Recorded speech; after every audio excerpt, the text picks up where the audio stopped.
On parle beaucoup du contentieux préélectoral depuis hier, madame, monsieur, avec tout ce qui s'est passé au Conseil constitutionnel, mais également dans les différents tribunaux administratifs à travers les 10 régions du Cameroun. On va surtout évoquer le cas du SDF avec le cas Guijol Ngan à Douala 1er, au tribunal administratif de Douala hier. On a vécu ce qu'on pourrait appeler le manque de courage du juge administratif parce qu'on ne peut pas comprendre que Guijol Ngan, qui a démissionné bel et bien du RDPC et qui a rejoint les rangs du SDF dans cette liste SDF municipale pour Douala 1er, a été disqualifié, écarté, et que la liste totale a été disqualifiée parce que selon justement les avocats du RDPC et selon ce juge administratif, Guijol Ngan n'était pas à jour de cotisation lorsqu'il démissionnait du RDPC. Comment est-ce que le juge administratif a pu rentrer dans des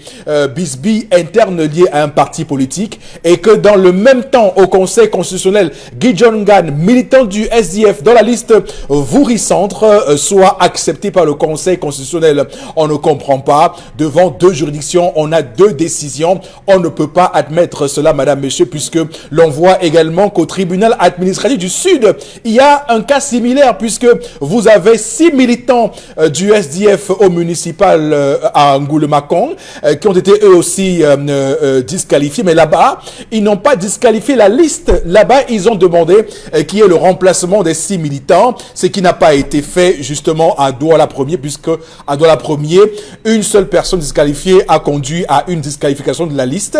Angoulemacan, dans la région du Sud, 6 militants à qui on déniait également la légitimité d'être militants du SDF, puisque ayant eux aussi démissionné du RDPC pour le SDF, là-bas on a demandé que le SDF pourvoie au remplacement des 6 militants, ce qui n'a pas été le cas à Douala 1er. Que se passe-t-il à Douala 1er? Veut-on faire passer Lengue Malapa du RDPC de force dans cet arrondissement, madame, monsieur, dans cette commune d'arrondissement? On se pose la question ce matin avec le juge administratif qui aurait pu faire œuvre de courage comme l'a fait le Conseil constitutionnel et ne pas rentrer dans les bisbilles internes aux partis politiques. Surtout que l'article 9 des statuts du RDPC disent qu'il n'y a pas une obligation de produire document lorsqu'on démissionne du RDPC.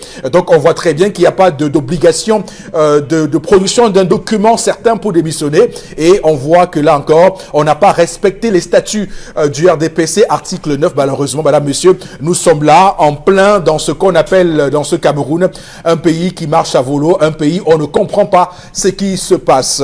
Donc voilà, on en parlera beaucoup ce matin entre 10h et 12h sur Equinox Télévision 10-12 le Zénith. L'équipe est en place comme chaque matin. D'abord vous, monsieur Bachou, Charles Hamel, bonjour et bienvenue. Bonjour, monsieur Eric Fopoussi Negou. Bonjour à tous les téléspectateurs. L'heure est grave au Cameroun, notamment à Yaoundé, où on est en train de fleurer la côte d'alerte. Entre le 20 novembre et le 10 décembre, on a perdu 25 enfants à Yaoundé. À telle enseigne qu'un groupe WhatsApp et Facebook est né, retrouvons nos enfants. Qui enlève les enfants dans la capitale politique Yaoundé? Telle est la question qu'on a appelé à se poser. Était-ce pour des rituels de fin d'année? Était-ce pour des rituels politiques en vue de briguer un mandat comme député ou maire? La question, il faut qu'on se la pose et que tous on se réunisse. Parce que 25 enfants, c'est beaucoup. Des enfants dont l'âge varie entre 15 et 6 ans. C'est trop. Alors, restons à Yaoundé pour dire que des patients bloquent l'axe principal de l'hôpital général de Yaoundé. Depuis ce matin, ils protestent contre les dialyses payantes. Comme vous le savez, c'est un parcours du combattant dans ce pays pour les dialyser et ça pose un réel problème. Également sur le plateau ce matin, Karine Sontia, bonjour et bienvenue. Bonjour monsieur Fopoussi, bonjour aux téléspectateurs. Le Cameroun n'est pas à l'abri d'un potentiel séisme ou encore d'un tremblement de terre parce que dans la ville d'Ebolova, région du Sud, et même dans quelques localités dans la ville de Yaoundé, on a vécu un séisme, pas un séisme, en tout cas des secousses qui ont bouleversé les populations. Voilà, le Cameroun qui n'est pas à l'abri d'un tsunami. d'un tsunami. On vous dira pourquoi dans cette émission ce matin, parce que ce que vous avez vécu, vous qui le regardez à Ebolova, à Yaoundé, c'était des secousses d'un séisme qui a eu lieu à Sao Tomé et Principe. Donc ces îles-là, un séisme a eu lieu là-bas et vous avez ressenti des secousses 3 heures de temps après. Donc on va en parler puisque nous avons contacté des géographes et des géologues qui nous ont évidemment, des sismologues aussi, qui nous ont donné des indications précises, alors que le gouvernement camerounais doit encore se prononcer à travers le ministre de la Recherche scientifique et de l'innovation, justement, qui doit nous dire ce qui se passe avec cette secousse et ce qu'il en est et qu'est-ce que le Cameroun fait pour que si jamais si jamais un tremblement de terre arrive au Cameroun avec une magnitude aussi élevée comme on le voit ailleurs, on parle de 5,5 par exemple à Sao Tomé et Principe, ce qu'on a vécu hier en secousse c'est à peu près 2,2 sur l'échelle de Richter. Si c'est plus haut que ça, comment est-ce que on va se faire, comment est-ce que la protection civile va se mobiliser pour sauver les Camerounais? Si jamais évidemment il y a un tsunami, comment on va faire? Donc il y a ces questions, on en parlera, on vous dira pourquoi le Cameroun n'est pas à l'abri d'un tsunami. Également sur le plateau ce matin, Bombok Bengan, bonjour et bienvenue. Bonjour Monsieur Foposi Negou, bonjour à vous chers téléspectateurs. Certains magistrats ont-ils décidé de signer l'acte de décès de l'âme immortelle du peuple camerounais? C'est la question mérite bien d'être posée, surtout les juges administratifs du littoral. Ils ont décidé que l'Union des populations du Cameroun ne va pas participer au municipal dans la région. Même là où les listes étaient seules, c'était comme s'il y avait une certaine collusion manifeste, incestueuse avec Elekam, qui, comme elle avait dit qu'il y avait 2 listes partout, elle a maintenu la décision. Et le juge a refusé de dire à Elekam de lui donner la liste des communes où l'UPC n'a présenté qu'une seule liste. Et ça n'est limité à 2. Pourquoi mentir et pourtant on prête serment lorsqu'on fait des déclarations en justice? Pourquoi c'est limité à ça puisque le juge doit trancher? Et surtout, le juge administratif qui a dit ne pas vouloir s'y mixer dans les affaires internes de l'UPC a fait autant pour revendiquer les cotisations de Ngidjolngan pour éliminer sa liste. Il a même demandé au même RDPC à Mombo, est-ce que vos militants sont obligés de rester dans votre parti? Il les a laissés, valide la liste dans le Mungo. Mais pour Ngidjolngan, on s'y mixe quand on veut, on ne s'y mixe pas quand on ne veut pas. Ce n'est pas ça le juge. Dites le droit, messieurs les magistrats. Voilà, juge administratif à Douala, juge administratif à Ebolova, 2 décisions différentes sur un même cas. Ça veut dire que les militants SDF étaient accusés d'avoir que leur démission du RDPC pour le SDF n'était pas régulière. La même chose également à Douala. Malheureusement, à Douala, on disqualifie la liste. Dans la région du Sud, on demande de remplacer les 6 qui justement posaient problème. Vous voyez, on nage clairement, on a franchi la ligne rouge, on a franchi le Rubicon de je ne sais pas quoi. En tout cas, ce qui est certain, c'est qu'on a vu au Conseil constitutionnel un candidat clairement dire qu'il est le patron d'un parti politique parce que, je ne sais pas, un ministre des Affaires étrangères l'avait invité et avait mis son nom comme étant responsable d'un parti politique. Depuis quand au Cameroun, c'est les ministres des Affaires étrangères d'ailleurs qui disent qu'ils sont les secrétaires généraux des partis politiques au Cameroun? On se pose la question, madame, monsieur. En tout cas, on en parlera dans cette émission ce matin. On a beaucoup plus de choses à vous dire. On va démarrer le programme de ce matin avec la première rubrique, c'est l'histoire du jour. Comptée par vous, Dominique Audrey Oyengelek. Bonjour et bienvenue. Bonjour Eric Fopoussi, bonjour aux téléspectateurs. Aujourd'hui, je vous raconte l'histoire de Josué et de Marcel qui se sont rencontrés à l'étranger. Ils se sont mariés. Il y a une dizaine d'années, ils se sont rencontrés, ils se sont mariés et de leur union sont nés 4 enfants. Ils ont entrepris de venir au Cameroun pour célébrer le mariage selon la tradition. Arrivé dans la famille de Marcel, on fait savoir à Josué que puisque son père est mort et qu'il était très proche de la chefferie, c'est à la chefferie que sa dot va se passer. Ils se rendent donc effectivement à la chefferie et à ce niveau-là, on leur demande de présenter les 4 enfants. Ils ont présenté ces enfants-là et on a demandé aux enfants de visiter la chefferie, de se balader. Et lorsque les enfants ont tourné dans la chefferie, on les a arrêtés. Disons ça comme ça. Et après, on fait savoir à Josué que malheureusement, on ne peut pas accepter la dot de Marcel. Marcel est destinée à garder le palais. Elle est la gardienne des clés du royaume. Elle garde également les attributs du chef. Donc, tout ce qu'elle peut faire, c'est avoir des enfants. Et ces enfants, tout ce qu'elle aura, seront des enfants de la chefferie. Donc, pas de mariage pour elle. Et les enfants sont les enfants de la chefferie. Josué a pris ça, a très mal compris. Il s'est rapproché d'un commissariat où il allait porter plainte.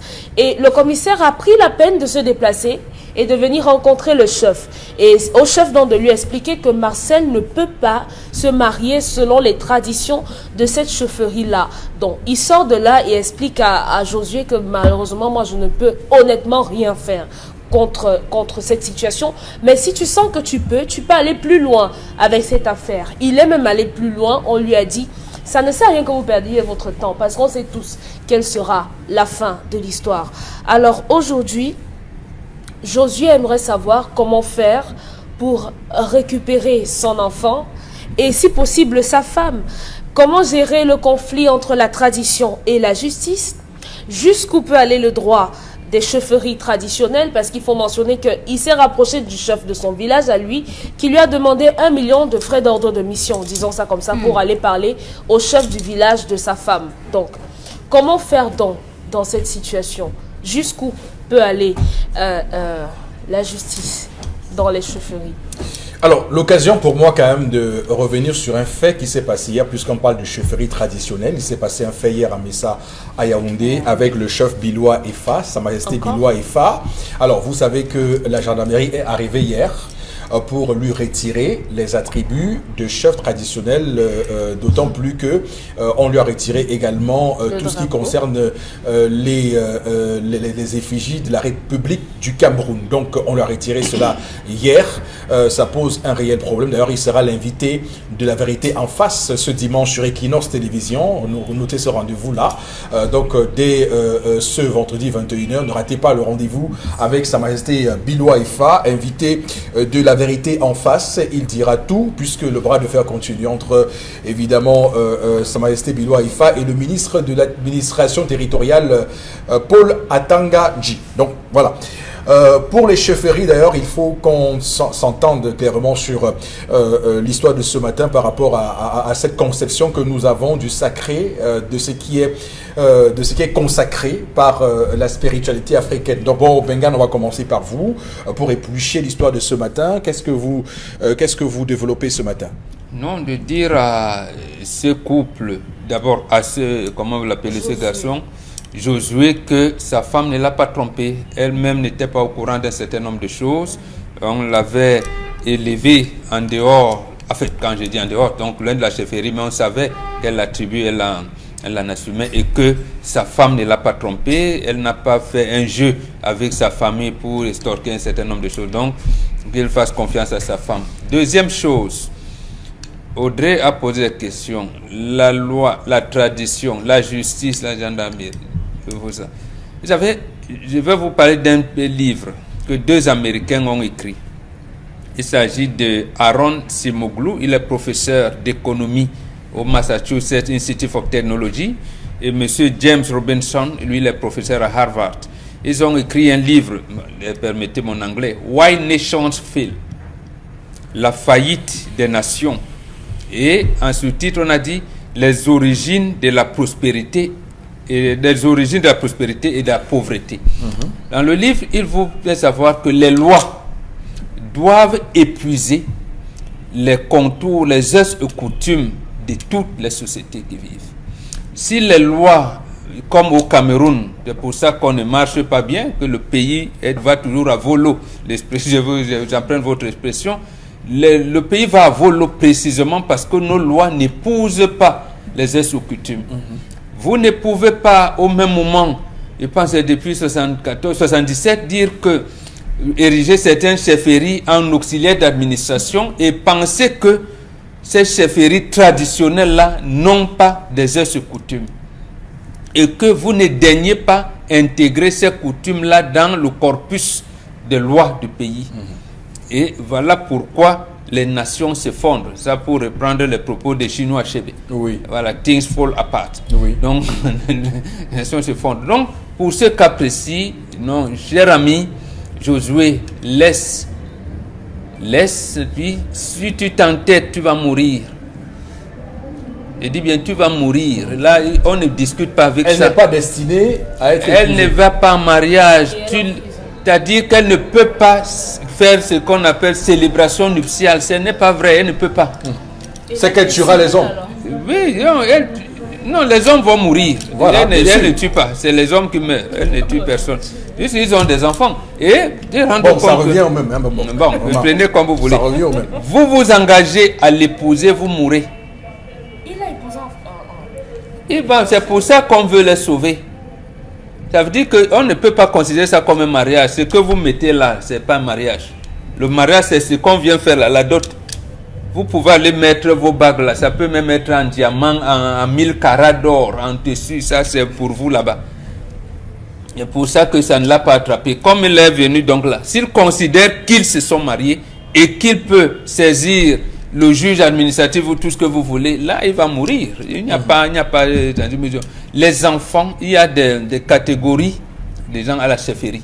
Et Charles Lamel aime vous le dire. On n'élève pas les princes comme on élève tout le monde.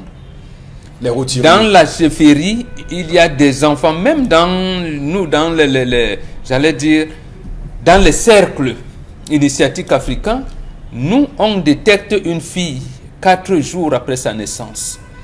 On sait que cette fille est née de telle manière. Elle va porter la famille. Elle est née pour accoucher, pour maintenir la chefferie. Et là-bas, elle a un nom qu'on va lui donner. Et sûrement, on l'a arrêté comme ça parce que tu as dit on l'a attrapé.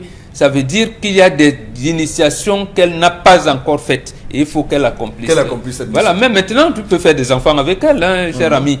Donc, dire que je l'amène chez moi, on va, non, il faut Donc, laisser. lui, il doit se contenter de faire les enfants De avec faire elle. des enfants avec elle, oui. Et il dort seul la nuit. Oui, et que ces enfants ne sont pas les siens.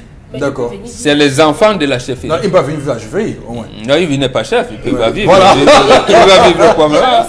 Non, Voilà. c'est pas sa Alors, femme, il ne peut pas se marier, donc il ne peut pas être la femme de quelqu'un. Mais Salamel, c'est quand même une situation difficile à avaler pour un homme. Hein? Monsieur Eric Fopoussi, j'aurais souhaité que nos filles que nous avons sur le plateau s'expriment, parce que c'est elles qui disent que le mariage c'est mon gars et moi. Les autres c'est qui, c'est quoi dans la sauce. Voilà donc quelqu'un qui est arrivé avec tout son argent d'Europe, qui est arrivé, qu'on a piégé, monsieur Eric Fopoussi. En fait, on l'a piégé, on l'a attiré. Il se disait, je viens doter en grand maître, je joue les grands, les chefs bandits, je récupère ma femme, on s'en va vivre. On ne peut pas vivre avec une femme sans enquête de moralité, monsieur Eric Fopoussi. L'enquête de moralité précède l'engagement. Ce n'est pas le jour où vous préparez à aller toquer que vous enquêtez. L'enquête de moralité précède l'engagement. Celle avec qui je viens sort d'où? La position de son père, c'est laquelle? Au niveau de la chefferie, au niveau du canton, au niveau de la vie sociale du village. Quel est le rôle? Quelle est l'implication de son papa? Quelle est l'implication de la maman? Quels sont ses antécédents mystiques? Oui. On se pose toutes ces questions. Est-ce qu'il est engagé? Est-ce que c'est un chrétien croyant? Est-ce que c'est un chrétien figurant? Monsieur Eric Fopoussi, on se pose toutes les questions et les personnes habilitées à le faire sont les femmes. C'est les femmes, c'est les mamans qui font ce jeu, monsieur Eric Fopoussi. Ce n'est en aucun cas le cas des hommes. Dans les différentes traditions, il faut le dire, monsieur Eric Fopoussi, il arrivait qu'il y ait des conflits de succession. Vous voyez aujourd'hui que chez les Sawa et chez les Bassa, à un certain moment, peut-être ceux du littoral, on procède beaucoup plus par les élections. Vous vous rendez compte qu'il y a eu des difficultés avec le cas de l'intronisation de Sa Majesté Mbodi et Pégaston, parce que ça avait fait, il y avait eu même des bagarres entre les chefs, on procède aux élections. Chez les Sawa, c'est des élections. Car il y a conflit entre les différentes familles, comment ça se gère? Bon, ailleurs, on fait les courses, hein? On fait les sprints et on fait les concours de dictée. Alors, ailleurs, monsieur Eric Fopoussi, lorsque naît ou naissait ce type de conflit, il fallait qu'on ait une solution. Raison pour laquelle, dans une famille donnée, on choisissait une fille qui allait enfanter. Seule ne devrait être considérée que les enfants mâles. Parce que lorsqu'il y avait conflit, on partait prendre les filles dont les pères étaient inconnus. on allait choisir parmi les enfants celui qui allait continuer la succession, une personne neutre, et c'est de ces filles qu'on allait chercher. Vous êtes sans ignorer que le docteur Poumi Rabiato, M. Eric Fopoussi, elle occupe, c'est elle qui détient les clés dans le royaume Bamoun. C'est elle qui détient, et vous savez tout ce qui a entouré cela. Je ne vous fais pas un dessin, je ne vais pas rentrer dans l'histoire. Elle a dû sacrifier beaucoup de choses de sa propre vie parce qu'elle devait prendre cette fonction, cette lourde fonction au niveau du royaume Bamoun. Oui. Des clés. Des clés, oui, du royaume Bamoun. Vous ne pouvez pas avoir accès sans passer par elle. Vous ne pouvez même pas toucher le sultan sans passer par elle. Vous ne savez pas son degré d'initiation. Ce qu'elle fait, vous allez vous rendre compte qu'elle a une importante personnalité. Donc cette fille, justement, devra jouer ce rôle. Elle est dans cette même configuration. Elle est dans cette même configuration. Elle avait même un mari qui n'était pas Bamoun. Oui. Elle est donc obligée d'arrêter.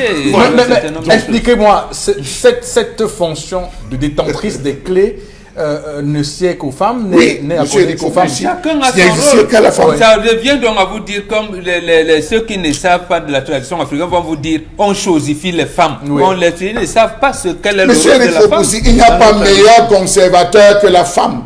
La femme conserve tout à l'ex. La femme peut décider de faire 3 ans. 4 ans, 10 ans sans avoir de rapport sexuel avec un homme, elle tiendra, M. Rifopoussi. Elle utilisera toutes les méthodes, mais elle n'aura pas de rapport sexuel. La femme à ce niveau sait se conserver, et je pense qu'on n'a pas fait le mauvais choix s'il va fouiller. Les femmes d'aujourd'hui, un peu moins. M. Eric Fopoussi, je crois qu'il se retrouve, et il s'est retrouvé la face, il est buté. Les enfants ne sont pas ses enfants. Même les actes de naissance seront refaits. Je tiens à le préciser, que même les actes de naissance seront refaits, on va enlever son nom. Le nom qu'il va porter, ce sera peut-être le nom du 3e chef de la dynastie ou du 4e chef. On va changer toute la généalogie parce que ces enfants ne sont pas de sa propriété, c'est les enfants de la chefferie. Raison pour laquelle, lorsqu'ils sont arrivés, on les a d'abord extirpés du regard de l'étranger qui est leur père. On les a extirpés du regard de leur mère qui désormais va prendre notre fonction. C'est la chefferie qui va les élever. C'est la chefferie qui les envoiera à l'école. C'est la chefferie qui prendra. Donc, il n'aura que ses yeux pour pleurer parce que chacun est responsable. Donc, il faut qu'il rentre chez lui en Europe. Qu'il oublie.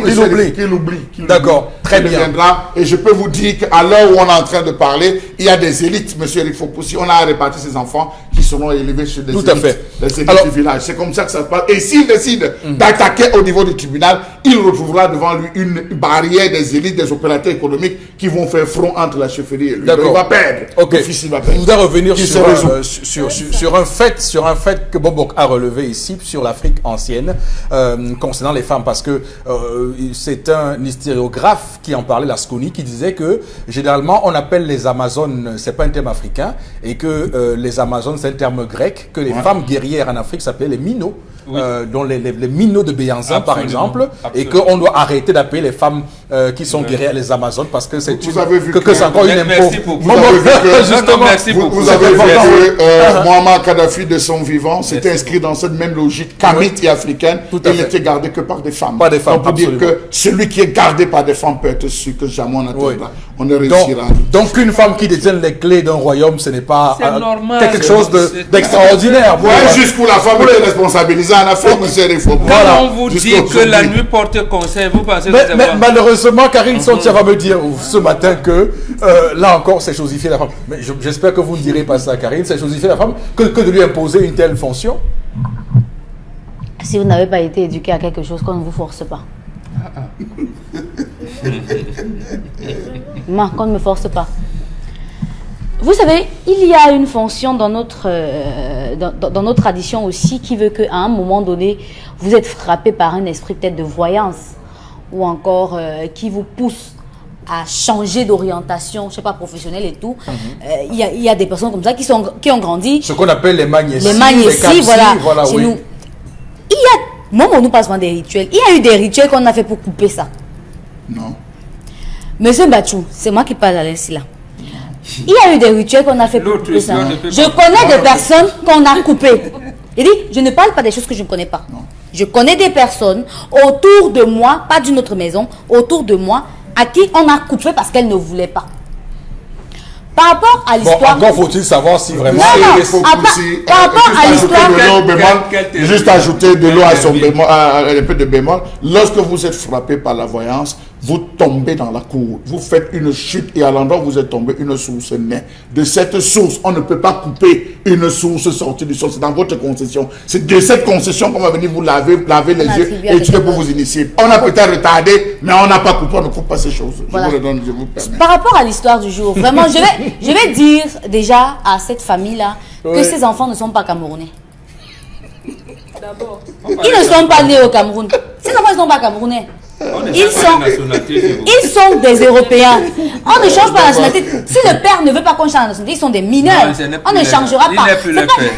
Merci beaucoup. Par rapport à l'histoire du jour. Ne dites pas ça. En droit, à l'âge majeur, parce qu'il faut que je précise en droit, à l'âge majeur, ils ont la liberté de choisir.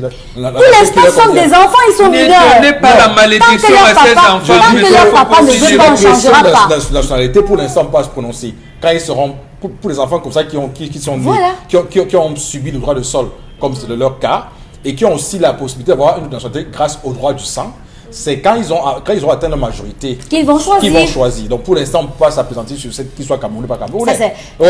je commence Sur par là. le plan strictement juridique, hein, vraiment. Voilà. Maintenant, par rapport à l'histoire du jour, aujourd'hui, on nous dit que quelqu'un est venu. Généralement, hein, Monsieur Fopossi, quand vous avez votre sang quelque part, vous faites tout pour l'avoir. Que les gens arrêtent de penser que la tradition, c'est ce qui va permettre aux gens d'être épanouis. Cette femme, elle a une vie. Et on ne peut pas couper brusquement comme ça. Il y a un processus. Dans ma famille, j'ai une reine. J'ai dit, j'ai une reine dans ma famille. Une reine. On n'a pas vu d'homme, mais elle est la reine. Mais pour ça, c'était un processus. On ne l'a pas pris directement comme ça. On a dit non, tu arrêtes, tu sors du mariage et tout. C'est un processus. Tu arrives quelque part pour doter ta femme. On envoie tes enfants derrière. On prend ta femme, on envoie derrière. On dit que vraiment, oublie. Rien d'autre. C'est l'enfant de la chefferie. Donc pour vous, non, vraiment, voilà. vraiment. Dans cette tradition-là, on n'a pas respecté le processus. Je ne peux pas, moi, je ne peux pas respecter ça. Si c'est moi, cette femme, que j'aime vraiment mon mari là, un jour vous allez venir, qu'il ait brûlé la maison et sortir, je suis parti. D'accord. Je pars. Bon, n'apprenez pas n'importe quoi. Ouais, je pars. Voilà, parce que vous n'arrivez pas à la couper. parce que après, vous dites ça parce que vous savez, c'est aussi une question de gêne. Elle ne va pas arriver Oui, là. c'est ce que je dis. Si elle et moi, on partira. Dominique Audran. Oui, on va terminer. Je sais que Père Mbamboke et Charles sont très à l'aise avec ce genre de sujet. Moi, je maîtrise. Oui, moi, je maîtrise pas trop. Non, ils sont à l'aise avec tous les sujets. Rassurez-vous. Non, je dis qu'ils sont très à l'aise avec ce genre de sujet parce qu'ils se retrouvent là dans leur tradition et autres. Mais moi, je trouve qu'on instrumentalise cette femme. Cette femme, sa famille qui était au courant qu'elle s'est mariée à l'étranger. Pourquoi on ne lui a pas dit que tu ne dois pas te marier? Pourquoi? Parce qu'on lui a dit que le mariage, c'est d'abord la dot. Donc, faites vos choses là-bas. Ce n'est pas le mariage. Et même c'est une famille de parce que sorciers. les gars n'attendaient qu'ils soient Non, ça ne peut pas se passer comme ça. Elle doit partir. Oui. S'il y a la possibilité de fuir même avec ses enfants, qu'elle fuit avec. Et ainsi, On ne fuit pas ça. Vous fuyez les ancêtres. On ne fuit les pas ça. ancêtres, On peut retrouver la Vous vous cachez où? où étaient-ils depuis? C'est très Ces violent. ancêtres-là. Non, pour l'instant, elle est déjà venue, on l'a donné. Voilà. C'est différent. Là, on l'a déjà donné. Donc maintenant, où elle est là, si elle part là, c'est les maladies qui vont la finir là-bas. Mais ok, qu'on accepte donc que son mari vive avec C'est elle. très violent. C'est très violent, hein, parce que vous parlez, parce que c'est très violent. C'est-à-dire qu'il y a beaucoup de gars ici dont les pères sont notables. Oui. Et il refuse. Ils fuient, ils refusent. Oui, les apatrides. Oui, après ils courent, eux-mêmes ils courent pour venir chercher parce que ça ne va plus, ça ne va pas. Il y a Mais peu ce de gars n'est pas comme ça. normal, monsieur. Non, c'est On ne peut tradition. pas contraindre Non, les c'est gens. comme ça. Oui, contraindre, oui, il faut contraindre. On contraint les gens d'être roi. C'est comme ça. C'est la vie. Vous êtes né avec un talent, vous devez servir la communauté. La communauté. C'est comme ça. Moi, Aïssa, vous Ouais. pensez que c'est ce que moi j'avais choisi? Voilà. Mais ça m'a suivi, ma fille. Voilà. Mais on excellent sociologue, avec une vie parisienne dans un grand journal au monde diplomatique, est obligé de quitter la France et tout ce qu'il y a comme les bistrots et les cafés partout là pour revenir dans les champs, dans les herbes et tout ça. Vous pensez que c'est très violent, hein, attention. On va s'arrêter là. On va s'arrêter là, madame, monsieur. Tout de suite, on prend la colère de Charles Hamel.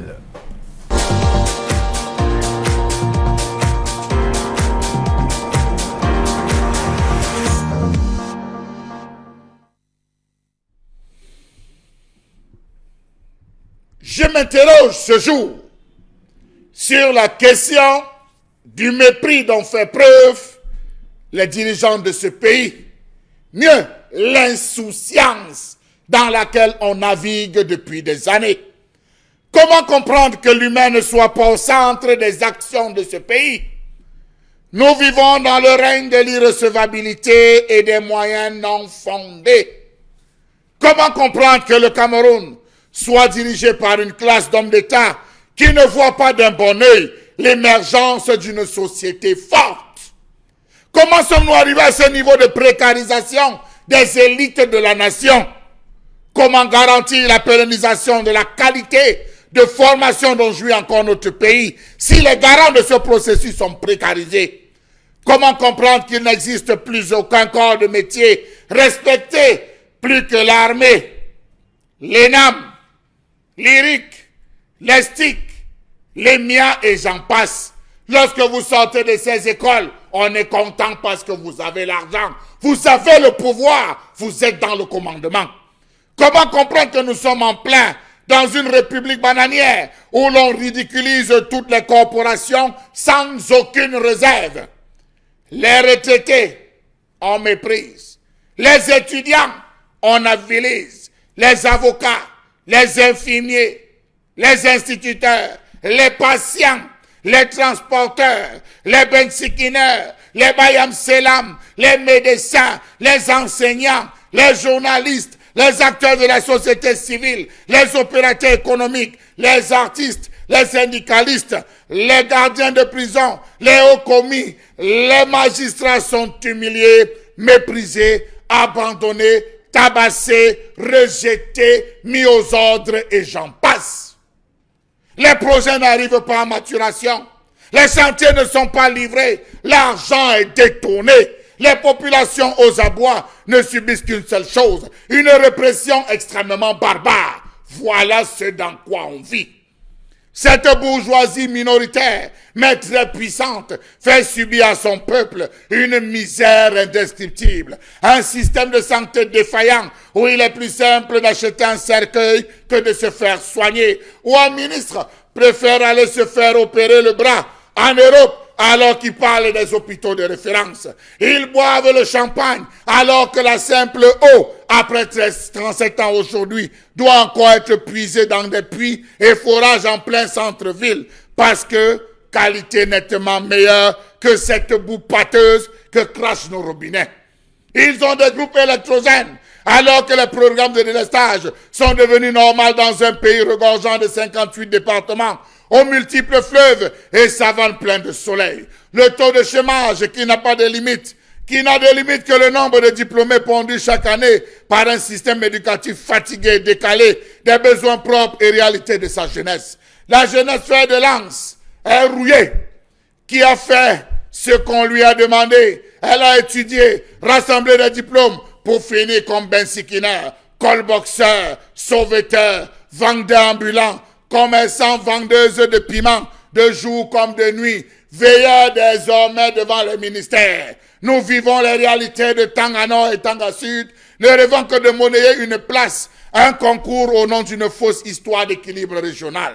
Nos parents sont plongés dans une résignation proche de l'hypnose et l'obscurantisme aveugle des grands maîtres de loges sataniques qui meurent sans savoir pourquoi ils ont vécu, si ce n'est pour vous dire on va faire comment. Le peuple coule sous le poids de toutes ces années de corruption, de népotisme, de souffrance, de misère sans interruption, d'arrogance, de larmes à profusion, des illusions, des mensonges bercés par des inepties, des prières toujours en quête de solution, de biais comme une punition et enfin de promesses, car une personne sur 4 vit au Cameroun toujours en dessous de moins d'un euro. Voilà là où on se bat.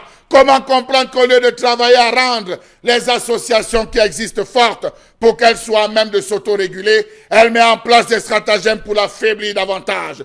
Vraiment, dites-moi, que respecte-t-on dans ce pays? Les dernières actions se sont posées hier dans les différents tribunaux où chacun est sorti. Chacun des contestataires est sorti. Chacun de ceux qui réclamaient le recours sont sortis avec des larmes aux yeux. même le peuple, on ne les respecte pas. Même les mamans, les pauvres mamans ne les respectent pas lorsque ce n'est pas l'eau qu'on déverse sur les retraités âgés de 60 à 70 ans. C'est des matraques et des fouets qu'on réserve à la jeunesse. Irrecevable est le courage de beaucoup de Camerounais qui iront encore voter après 37 années de zombification, 37 années d'emprisonnement mental, 37 années de régression totale.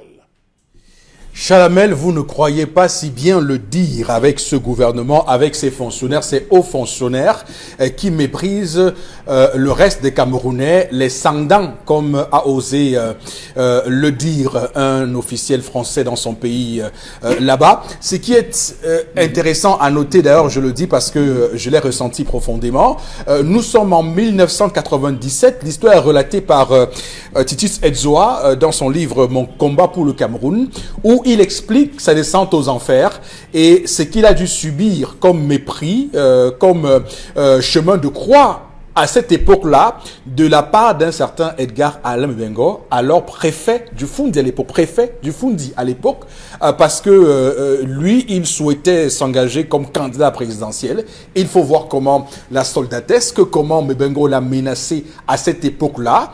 Et donc, et là où le bas blesse, et c'est où je vous rejoins, c'est que on semble dire que ces personnes-là méprisent, mais il faut voir comment ceux qui sont encore en capacité de pouvoir mépriser, méprisent. Et lorsque ceux-là, justement, pètent leur capacité de mépriser, on les méprise le lendemain. Parce que le même Edgar Alain Bengo a été tout récemment, souvenez-vous, lorsqu'il a été happé par l'oiseau rare et l'oiseau maléfique, il s'est lui aussi retrouvé dans l'agnace et on l'a aussi maltraité comme en son temps, il avait maltraité Titus Edzoa. Donc, il y a ça. Il y a ces gens-là qui sont dans les sectes du pouvoir, qui ont des postes, mais qui trouvent un malin plaisir à narguer les Camerounais, à les feignantiser. On le voit d'ailleurs tout récemment avec les doctorants, non, pas doctorants, titulaires de doctorat PhD. On a vu des policiers. Les policiers avec les gendarmes qu'on a envoyés. Qu'on a envoyé, voilà, pour venir chez un chef comme ça, faire le malin. Donc, ça pose un réel problème et on doit s'interroger nous-mêmes sur, pas nous, parce que nous n'avons pas le pouvoir, ceux qui sont au pouvoir, sur comment eux, ils voient le lendemain, comment ils se voient quand ils n'auront plus les attributs du pouvoir. Donc, bon, Bengan, votre commentaire. D'accord, moi, je vais commencer là où vous vous êtes arrêté. Comment voit-il le pouvoir? Je vais citer là les propos du chef de l'État lui-même. Un certain 8 octobre 2011, lorsqu'il va procéder à la pose de la première pierre à ce que nous on appelait à l'époque le port en eau profonde de Kribi. Il a dit, je le cite, « Un pays émergent, qu'est-ce que c'est? Pour moi, c'est un pays où les institutions démocratiques peuvent être remises en cause. C'est un pays où l'économie sort de son cadre pour s'inscrire dans la globalisation. C'est un pays où la pauvreté régresse. La pauvreté régresse. C'est-à-dire un pays où règne la stabilité et la paix. Voilà. C'est un pays prospère. En un mot, c'est un pays heureux. C'est là toute mon ambition pour le Cameroun. Fin de citation. Maintenant, comment se fait-il donc qu'on arrive à cette logique que Noam Chomsky appelle Tina? Tina, bon, ce n'est pas le nom de votre... Tina, il l'appelle « There is no alternative ». Bon, je vais parler à beaucoup anglais aujourd'hui. Bon. Oui. There is no alternative. Il a écrit un livre, bon, c'était une conférence, mais il l'a fait sous forme d'ouvrage qui s'appelle « La conférence d'Aboukesk ». Il dit « Il n'y a pas d'alternative pour ceux qui ne s'inspirent pas de leur peuple, qui n'écoutent pas leur peuple.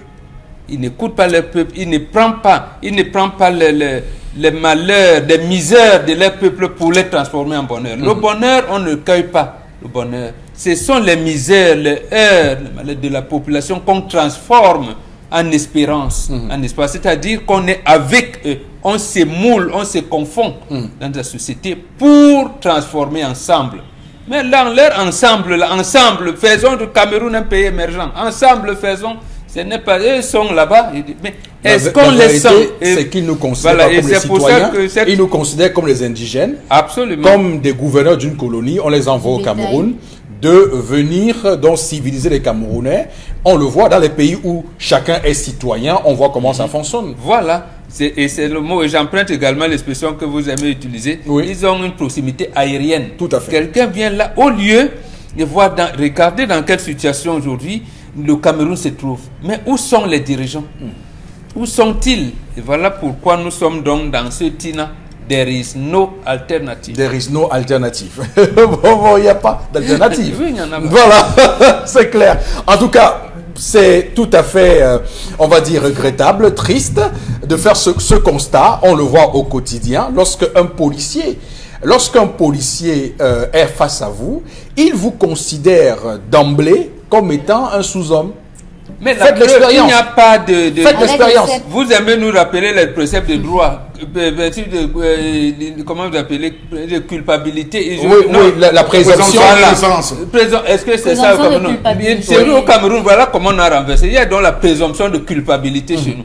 Il n'y a pas de présomption Encore qu'un citoyen coupable reste un citoyen. Et voilà. Qui a droit à des égards et à du respect. Non, chez nous, même si on connaît ton domicile, le juge d'instruction va dire qu'on t'arrête parce que le domicile n'est pas connu. Voilà, malheureusement. Et c'est là que nous pouvons aujourd'hui, d'ailleurs je l'ai encore dit hier, nous pouvons aujourd'hui regarder en rougissant un peu ce qui se passe aux États-Unis, de voir qu'un président de la République, on va dire le président de la première puissance mondiale, de la grande Amérique, des États-Unis d'Amérique, le président de ce pays-là, est aujourd'hui mis en accusation, malmené, et les Américains trouvent ça normal parce qu'il reste un citoyen,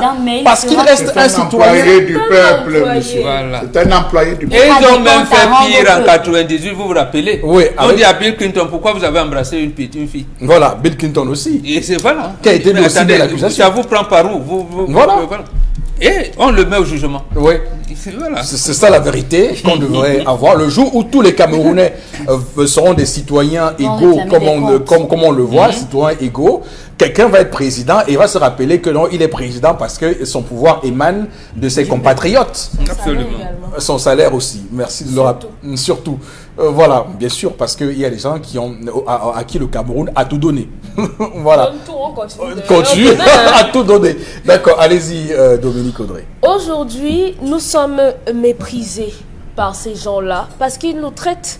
Vous savez qu'ils ont généralement des chiens, des animaux de compagnie, oui, des chihuahuas, machin, truc là, à qui on donne de la nourriture, on donne un bain, on donne des parfums, on coiffe, machin. On ne vaut pas plus que ces chiens-là. Ça coûte plus de 50 000 par mois. On ne vaut pas plus.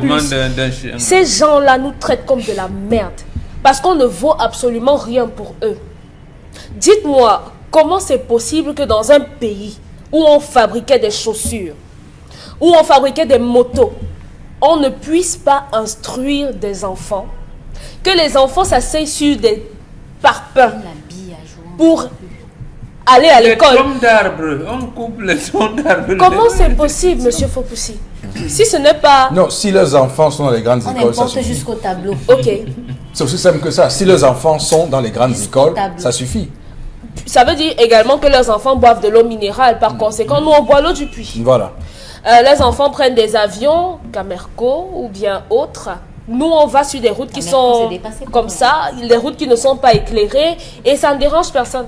Je suis de ceux qui pensent que lorsqu'ils vont partir, parce qu'ils vont partir et très prochainement... Ah, oui. Vous avez une boule de cristal.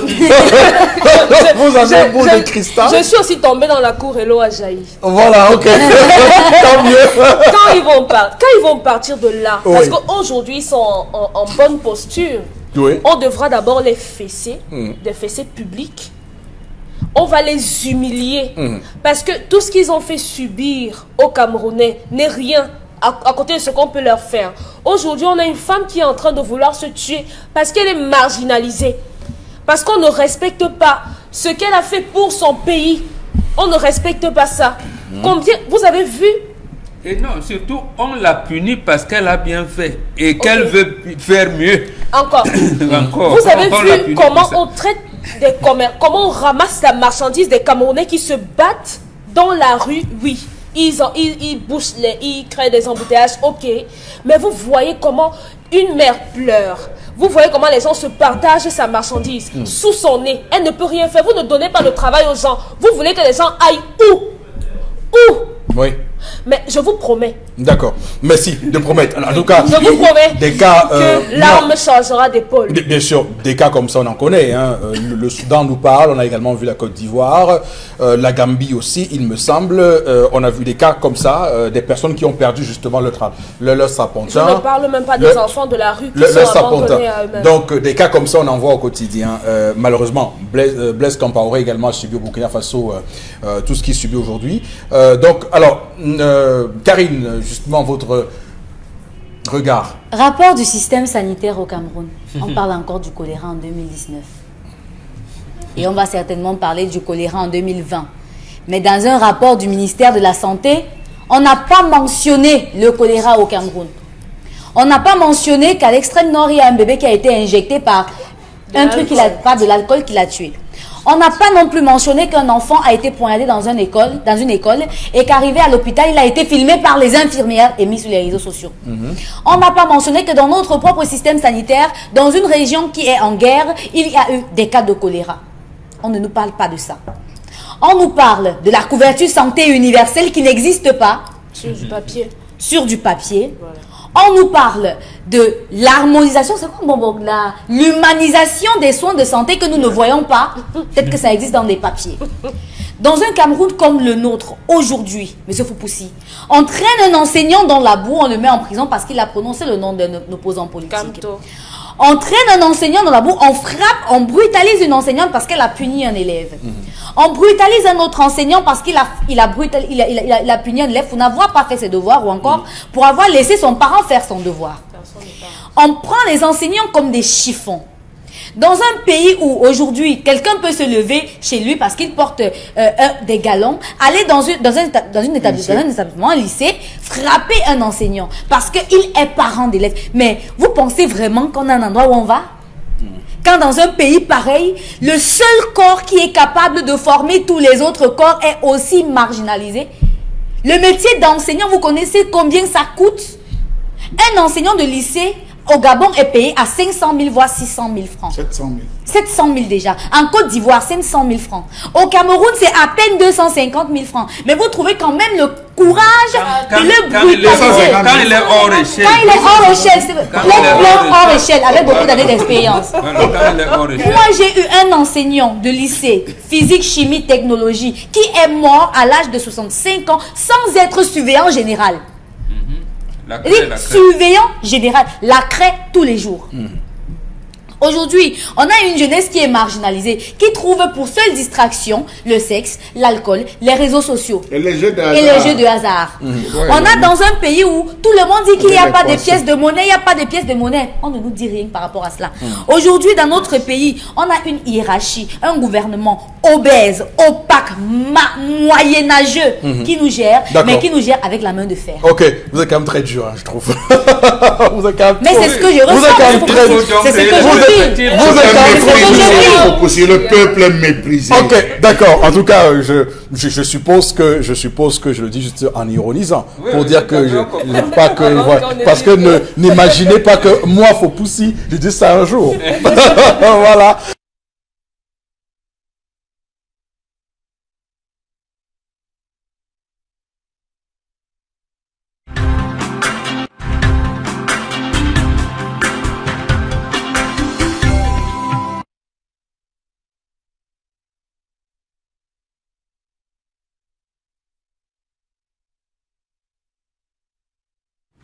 Musique, gars.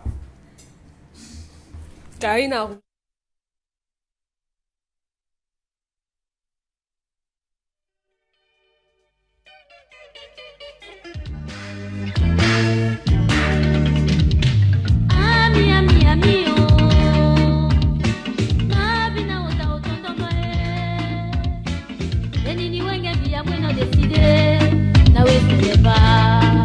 Émission 10-12, le Zénith.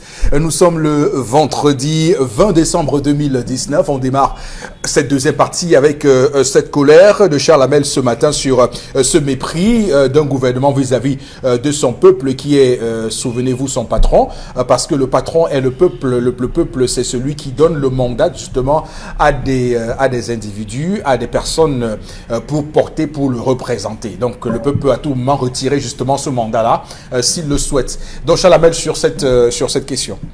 Monsieur Eric Fopoussi, hier ici, j'ai été très choqué, très frustré, monsieur Eric Fopoussi, de descendre les escaliers d'Equinox et de voir un papa m'aborder en me disant qu'il est un ex-employé de la BIAO.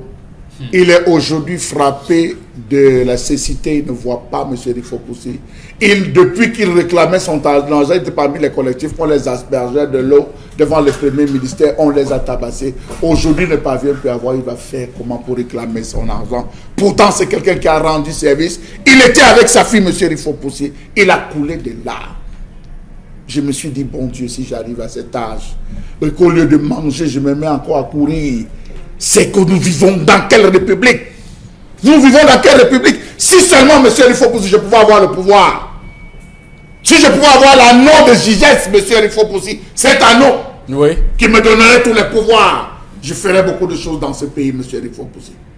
Parce que je me suis rendu compte que ça ne va pas. Comme si ça n'allait pas hier, monsieur Eric Fopoussi, on marchait nous les dos. Les agents de la commune sont arrivés avec des véhicules. Ils montaient sur les produits des mamans. C'est maman qui paye les impôts. C'est maman qui paye le ticket impôt libératoire. Franchement, monsieur Eric Fopoussi, quand on vient collecter, il paye. Mais vous vous levez le matin, vous venez écraser les produits. On vit où? On vit où? Dites-moi dans quel pays on vit. C'est révoltant, monsieur Eric Fopoussi, c'est révoltant. C'est très révoltant de vivre dans un pays où vous n'avez pas la liberté de vous exprimer. On vous a dit de quitter, non? Mais on a payé, voici les tickets qu'on a payés. Restez encore là. Restez, vous allez voir. On monte sur les produits. Voilà des mamans qui cherchent comment vivre, monsieur Eric Fopoussi. Survivre devant la galère. Nous avons des jeunes qui ont arrêté l'école croyant au football. Les voilà qui sont dans les clubs. On ne parvient pas à collecter leur argent et leur donner pour qu'ils puissent vivre, monsieur Eric Fopoussi. Vous voulez qu'on aille où? Comprenez le cas des enseignants? Comprenez le cas des médecins? Comprenez le cas des patients, monsieur Eric Fopoussi? Regardez, vous avez vu le journal hier. Regardez ces femmes qui se plaît la dialyse. Oh Seigneur. Et vous savez comment c'est difficile. Alors, ce qui est quand même à noter avec cette situation, c'est que jusque-là, quand on dit, quand on parle, quand on dénonce comme on le fait ce matin, ces personnes malheureusement ne sont pas touchées dans leur cœur. Ce qui aurait été peut-être une chance de rédemption pour ces personnes-là. Malheureusement, ils vont nous regarder avec dédain, ils vont monter des fake news pour nuire aux uns et aux autres et noyer le débat de l'humanisme qu'on devrait attendre de la part de dirigeants politiques, de la part des personnes qui portent la charge de gouverner, de gérer, malheureusement. On va lire quelques messages, Karine. Oui, dans ce pays, vous pouvez faire tout ce que vous voulez. Mototaxi, drogue, tramadol, boisson, alcool. Mais ne touchez pas le pouvoir du père ou ne faites rien qui va dans ce sens dans le sens de la succession du pouvoir. Sinon, c'est la prison directement.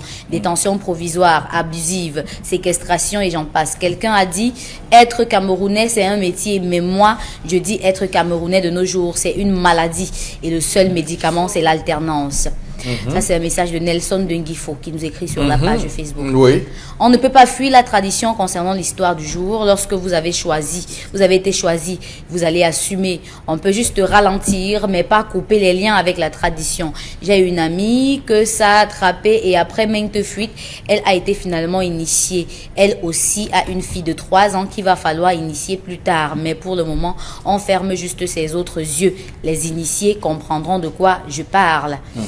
Le monsieur devrait juste passer à autre chose pour ne pas s'attirer la colère des ancêtres. Ça, c'est Steve Bonbon qui nous écrit sur la page Facebook.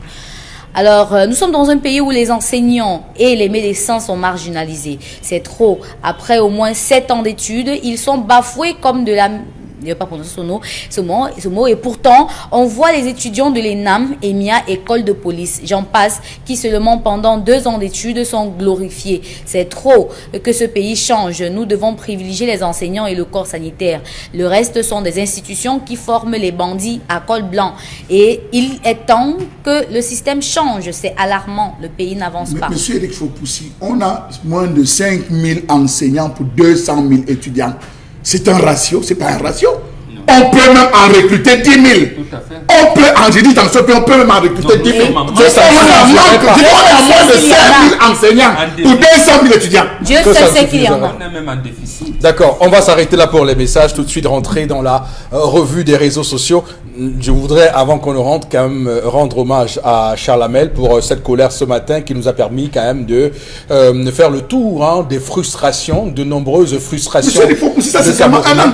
Oui. Vous avez vu toutes les corporations qui ont été touchées. Oui. On a les Bensikina qui ont grévé, les médecins qui ont grévé, les retraités qui ont... C'est tout, c'est un an. Voilà un an qu'on a vécu au Cameroun, sans paix.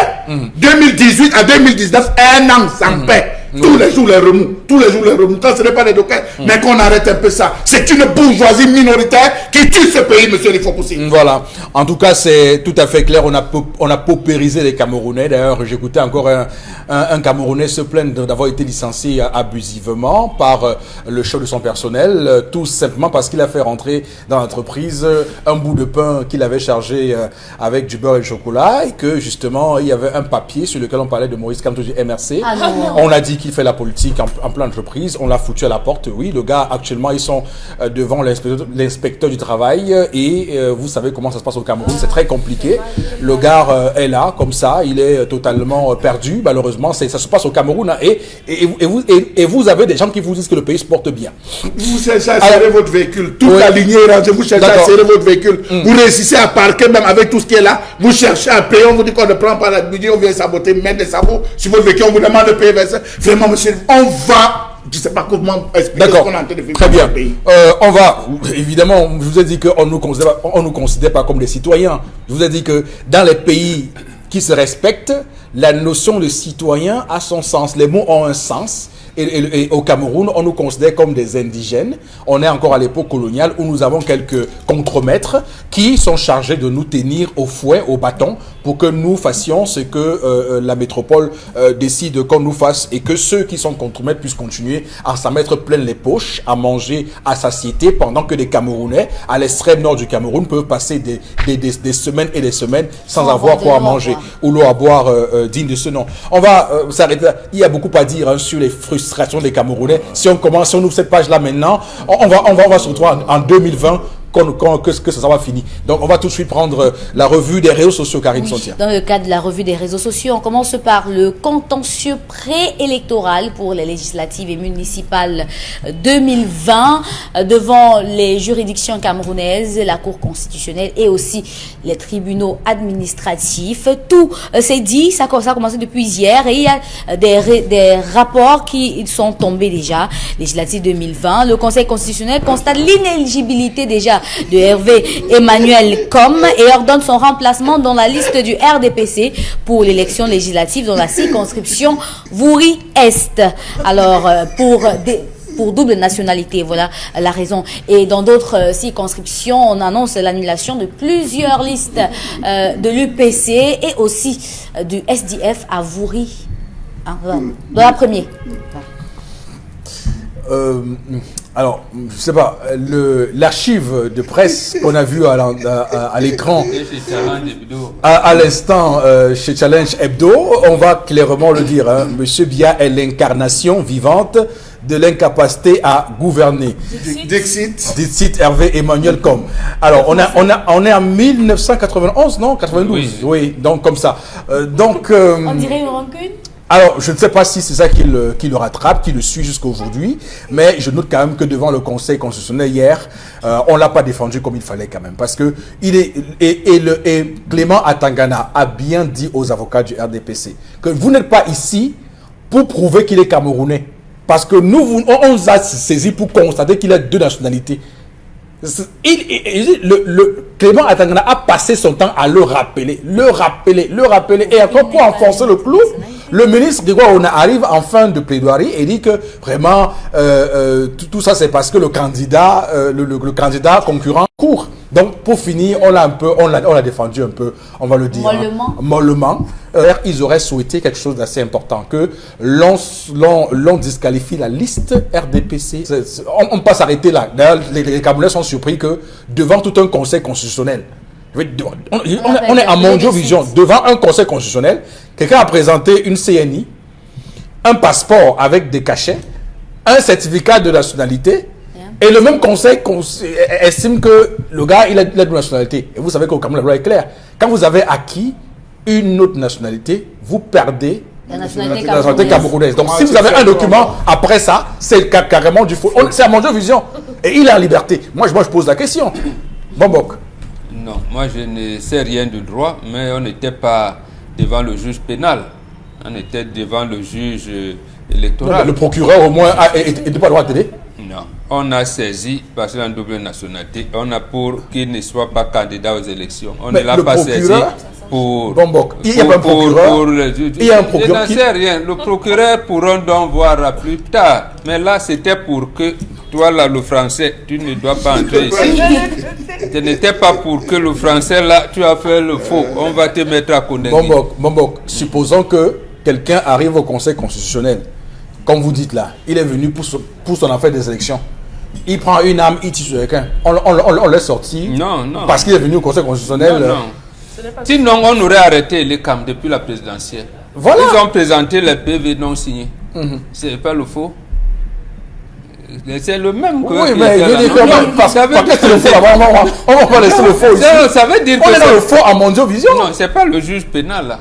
Non, je dis, il y a quand même un procureur de la République. Oui, mais on verra donc après. À ce moment-là, interpeller les magistrats pour que, voilà le cas de faux que vous venez là. Et les CAM qui présentent souvent les procès-verbaux sans signer. C'est les faux procès-verbaux. Comment vous pouvez accepter ça? Maintenant, il y a des Camerounais qui... Non, moi je pense que je dois me limiter. S'il avait été un opposant, s'il avait été un opposant, je ne pense pas que l'affaire serait comme ça ce matin. Non, le SDF a une expérience dans cette affaire. Ils avaient défendu Mongo Betty. D'abord, on n'avait pas d'argument. En 1997, pour les élections de mai 97, effectivement, Mongo Betty a été écarté de la liste. Le SDF est revenu à la charge, je pense, en 2013, pour le cas de l'ancien maire de Baganté, qui est aujourd'hui ministre, Madame Ketia Koutès. Il n'avait pas d'éléments. Maintenant, ils ont cherché les éléments. Et peut-être que quand il y a ce décret vous de naturalisation de 92. Vous parlez de défense molle. Sûrement que le RDP s'était surpris et savait que ces documents existent, mais ne voulait pas les sortir. Ils étaient donc surpris que le SDF ait pu mettre la main sur un document comme ça, qu'il les met, comme vous dites, à Mondiovision, qu'il les met en difficulté. Ils vont demander, bon, vous allez faire comment? Donc, c'est ça. Mais l'essentiel, c'est vrai, on est au niveau des élections, mais l'essentiel, c'est que ils ont déposé les propositions de loi pour enlever cette loi caduque de 1968 qui parle de la double nationalité au Cameroun. C'est une loi caduque. Donc en réalité, même l'équipe nationale de football, là, on le sait ça, non? Les Choupo-Moting, tout ça, ils sont camerounais. Ou alors double nationalité. Roger Mila qui nous a amené au quart de finale de la Coupe du Monde en 90. On devait le mettre en prison. Les trois gardiens de but qu'on avait, on devait les mettre en prison. Ils n'ont pas, je veux dire, pour un cas comme ça, dans une juridiction électorale, certes, mais quelqu'un a produit des documents, tous les Camerounais ont vu, le branche du Conseil constitutionnel a d'ailleurs regardé le passeport. Et parce que ce qui me dérange dans cette affaire, c'est que Hervé Emmanuel, comme était tellement arrogant, il est arrivé là, et comme tu joues il sort les yeux, il dit. Et il dit que ces gens même ont voulu m'empêcher d'entrer au barreau. C'est là que le travail dit que mais je sais, on sait, même moi je suis du barreau. Et moi, sincèrement, j'ai compris que même le président du Conseil constitutionnel était quand même assez embarrassé de voir que quelqu'un comme ça arrive, malgré le fait qu'il sait lui-même qu'il a des problèmes, mais il continue à dire des choses. Il continue à dire des choses. Et le président, je pense que ça a aussi pesé la décision parce que le président du Conseil constitutionnel s'est un peu senti, on va dire, méprisé, parce que venir parler, dire des choses comme ça s'apprête quand même à ne pas respecter une chambre aussi illustre que le Conseil constitutionnel. Chalamel. Alors, M. Eric Fopoussi, Dieu merci, vous avez vu comme moi ce qui s'est passé. C'est quelqu'un qui est allé avec une arrogance qu'on sait. C'est quelqu'un qui est allé avec une suffisance. Il savait que c'était un acquis. Il savait qu'on est entre camarades, M. Eric Fopoussi. Beaucoup de choses vont se gérer. Il savait que tout avait déjà été moulé, touché, bien configuré pour qu'il puisse passer. Sauf qu'il ne s'était pas rendu compte que les autres avaient bien su préparer leur défense. M. Eric Fopoussi a préparé leur attaque. Donc, ils sont arrivés avec des éléments sûrs. Moi, je suis juste désolé, peiné, parce que pour moi, c'est un grain de sable dans un sac de riz. On ne le ressent pas vite. C'est à la prochaine, au prochain gobelet de riz qu'on va prendre qu'on pourra le sentir. La majeure partie de tous sont des Français, sont des Canadiens, sont des Américains, monsieur Eric Fopoussi, sont des Suisses. Ils ont des nationalités. Je crois qu'il faudrait qu'on étende, monsieur Eric Fopoussi, que cela ne se limite pas à ça.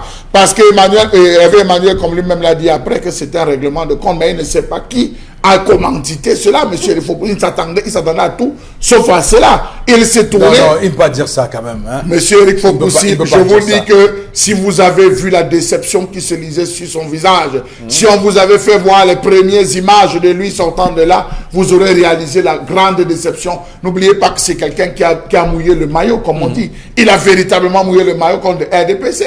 Vous le voyez sur les plateaux de télévision être très gueulard, très méprisant, parfois arrogant vis-à-vis des copanélistes avec lesquels il était sur le plateau. Il savait que j'ai mouillé le maillot. L'heure de la reconnaissance est arrivée. L'heure du remerciement est arrivée. On devait le remercier, mais heureusement, ça vient toujours dans le même camp. C'est dans le même camp que ça vient les différentes batailles. Donc j'estime à ce niveau qu'il a eu ce qu'il méritait. Était-ce par rapport à la lettre qu'il avait envoyée dans ce challenge hebdo, cette sortie, était-ce ça qui le suit? Était-ce autre chose en termes de règlement? Mais je pense qu'on devrait étendre la saignée plus loin, monsieur Eric Fopoussi. On a trop de Français. On se place, il suffit de reprendre les archives des images. Lorsqu'il y a élection en France, on les voit tous aller s'aligner ici, là, pour pouvoir voter dans les différentes écoles de Bonaprise et Bonanjo. On les voit aller voter. On requiert tout simplement, on relève les noms et on procède. On sait qu'il y a les voleurs, mais lorsqu'on prend un voleur, on le frappe. On sait qu'il y a les voleurs partout qui sont libres, mais lorsqu'on prend même les quartiers, on sait qu'il y a des voleurs. Ce n'est que la première phase. Mais lorsqu'il y a un voleur, ce n'est que la première phase. On doit le frapper. Moi, sincèrement, c'est qui me dérange, parce qu'il faut qu'on dise les choses telles qu'on est. Quel message on envoie aux Camerounais? Que vous êtes. Vous ne vous rendez pas compte de ça. Que vous vivez avec les Français, que c'est des Français. Non, c'est pas la non, mais monsieur Eric Fopoussi. Non. À l'entente, vous avez dit que nous sommes dans un comptoir colonial. Et je pas le gouverneur. Rappelez-vous de la colère. Vous avez dit, on les a affectés au Cameroun. Vous pouvez être français. C'est pas la question. Soyez français, faites ce que vous voulez, vous êtes français. Le problème, c'est que si on est là devant le monde entier, dans une procédure aussi sérieuse que le Conseil constitutionnel, et qu'on établit qu'une personne a osé venir se défendre avec des faux documents, je dis sincèrement, c'est pas une affaire où on parle des quartiers. Quelqu'un a pris des documents qui ne sont pas censés être des vrais documents, venir auprès du Conseil constitutionnel, présenter que ce sont des documents qui prouvent qu'il est camerounais et tout ça. On se pose la question comment il a pu obtenir ces documents-là et que facilement, comme ça, le Conseil constitutionnel puisse aider le RDPC, parce que normalement, c'est une fraude. On doit disqualifier toute cette liste du Devouri-Est. Là, on a seulement dit qu'il est inéligible. Non, c'est de la fraude. Et vous savez qu'il y a un principe en latin qui dit que fros omnim corrompit. La fraude corrompt tout. Ça veut dire que si dans sa liste-là, il y avait quelqu'un qui a fait la fraude, ça alerte tout le monde. Ce n'est pas un simple cas d'inéligibilité qu'il aurait pu manquer un document et tout ça. C'est un cas où quelqu'un a prouvé devant le Conseil constitutionnel des documents. Des documents qui sont avérés. Vous oubliez quand même que c'est le RDPC et que c'est le parti au pouvoir. Que ce parti ne saurait se tirer une balle dans le pied, M. Eric Fopoussi. Raison pour laquelle ils l'ont fait, parce que quelques minutes après, qu'est-ce qu'il a dit à côté de ses camarades du parti? Il a dit, vous m'avez eu, mais rassurez-vous, vous me trouverez sur le terrain. Je vais batailler plus dur que vous ne l'avez imaginé. Vous allez perdre. Et écoutez la phrase de quelqu'un qui le dit lorsqu'ils sont. Était-ce pour se donner bonne impression, pour essayer de se reconforter lui-même? Mais une chose est sûre. Ok, Dominique Audrey, c'est quel message qu'on a au Camerounais avec une affaire comme ça? Monsieur Fopoussi, si le malien de mon quartier qui me charge le pain et le chocolat peut s'appeler Tamo et est camerounais, non, ne soyez pas surpris quand même. Ça ne doit plus vous surprendre, c'est comme ça. C'est pas une surprise, hein? c'est qu'il faut sanctionner et frapper. C'est une dénonciation qu'on fait ce matin. Oui. Il n'y a pas de surprise. On ne sont pas les vierges effarouchées. En principe, on aurait dû avoir des autorités là à côté pour se saisir des affaires. C'est une dénonciation. Directement, mais on ne peut rien leur faire. S'il est autant déçu et qu'il parle d'un complot, ça veut dire qu'il sait que dans leur parti là et que parmi des militants également de son parti, il y en a qui ont la double nationalité, qui sont passés. Il estime que lui c'est un coup bas qu'on lui a fait et que les autres sont passés. Bon, maintenant... Oui, le ministère public. Vous avez raison. Le ministère public peut se saisir. Le ministère mais public... ils ne vont pas le faire. Hein? Ils ne vont pas le faire. Non, puisqu'il est établi que quelqu'un... Ce n'est pas nous qui disons. Hein, c'est le Conseil constitutionnel qui l'a disqualifié parce qu'il a double nationalité. Et on sait au Cameroun, c'est impossible d'avoir double nationalité. Ça veut dire que s'il est nationalité française, parce que moi, c'est pas ce que nous disons.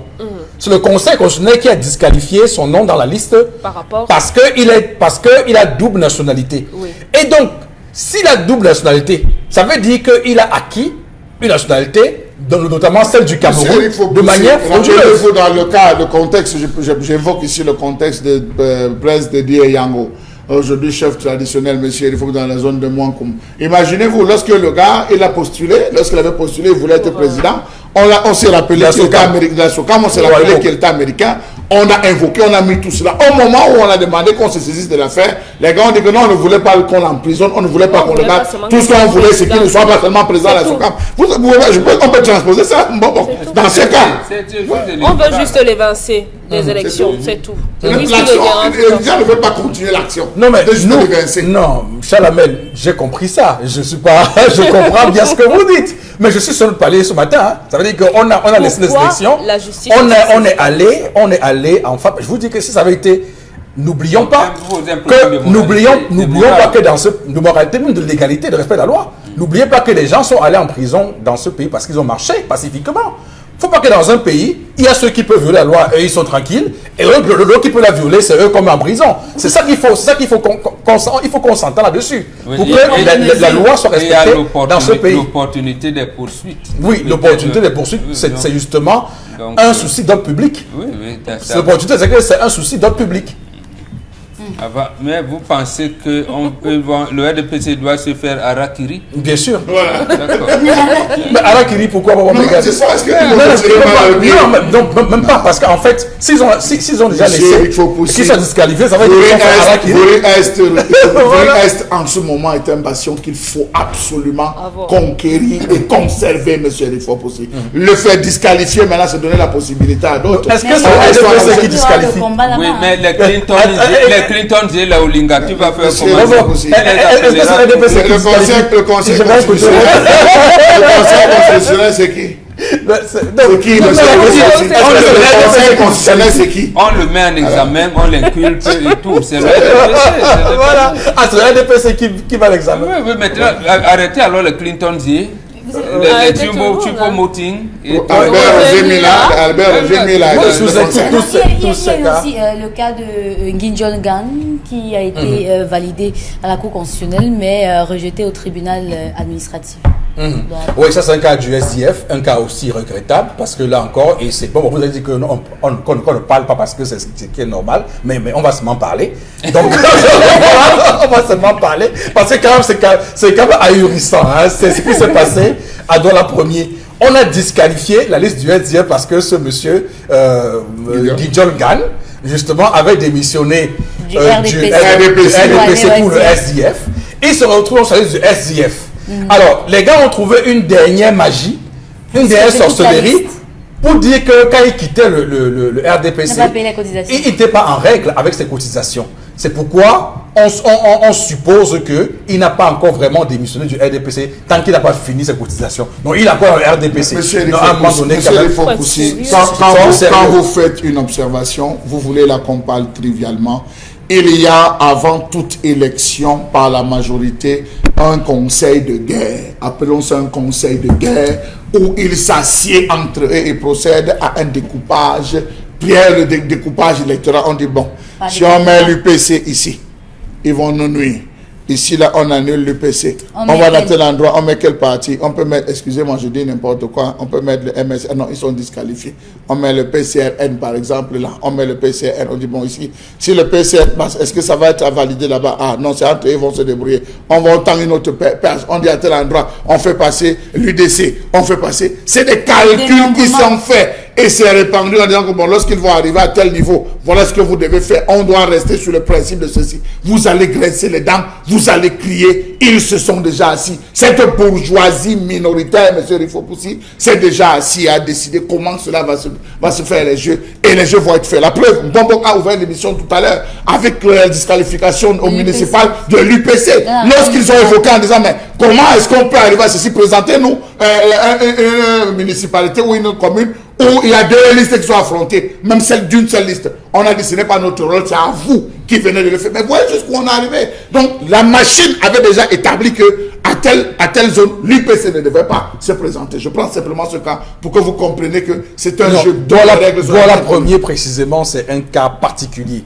Un cas particulier parce que à Douala premier, même la liste au municipal, même la liste au municipal du RDPC à Douala premier, je ne sais pas ce qu'on veut faire avec monsieur Marafa, mais même la liste de RDPC entre copains, on protège les copains. Quels sont ceux qui sont susceptibles de nuire à nos amis? On les écarte.